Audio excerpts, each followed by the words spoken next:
शाळेत असताना आपण population explosion as a problem यावर चर्चा केल्याचं तुम्हाला आठवत आहे का?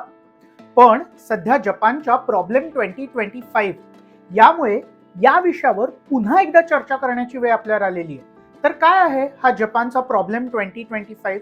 दुसऱ्या महायुद्धानंतर जन्मलेले जॅपनीज आता 70ीत गेलेत. त्यांच्या उमेदीच्या काळात जपानने मोठी आर्थिक झेप घेतली, पण 1990 पासून जपानची इकॉनॉमिक ग्रोथ मात्र स्टॅग्नंट राहिली आहे. याचा परिणाम जपानच्या लोकसंख्या वाढीवर झाला. जपानचा लोकसंख्या वाढीचा दर आज जगात सर्वात कमी आहे. यामुळे जपानमध्ये प्रत्येक 3 मृत्यूंमागे केवळ 1.3 इतकीच बाळं जन्माला येतात. म्हणजेच सध्या तिथे म्हाताऱ्या लोकांची संख्या ही तरुणांपेक्षा जास्त झाली आहे. शिवाय विवाह केलेल्या तरुणांमध्ये सुद्धा मूल जन्माला घालण्यात फारसा उत्साह नाहीये. याचा परिणाम असा झालाय की या सर्वाचा ताण आता जपानच्या सरकारवर येतोय. अशा परिस्थितीतही जपानने आर्थिक प्रगती केली खरी, पण आता ती सुद्धा खुंटल्याचं आपल्याला पाहायला मिळतंय. आज जपानमध्ये वर्किंग पॉप्युलेशनचा मोठा तुटवडा आहे. खरं तर युरोपमध्ये सुद्धा असाच प्रश्न निर्माण झाला होता, पण मायग्रंट्सच्या माध्यमातून तो त्यांनी सोडवला. पण त्याचे इतर परिणाम युरोपीय समाजावर आपल्याला पाहायला मिळतात.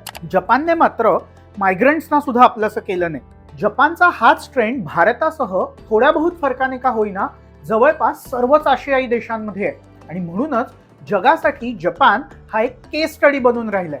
आता जपान यातनं कसा मार्ग काढतो याकडे जगातल्या सगळ्या तज्ज्ञांचं लक्ष आहे, कारण भविष्यात असाच मार्ग काढण्याची परिस्थिती ही आपल्यावर सुद्धा येऊ शकते हे अनेक जण जाणतात.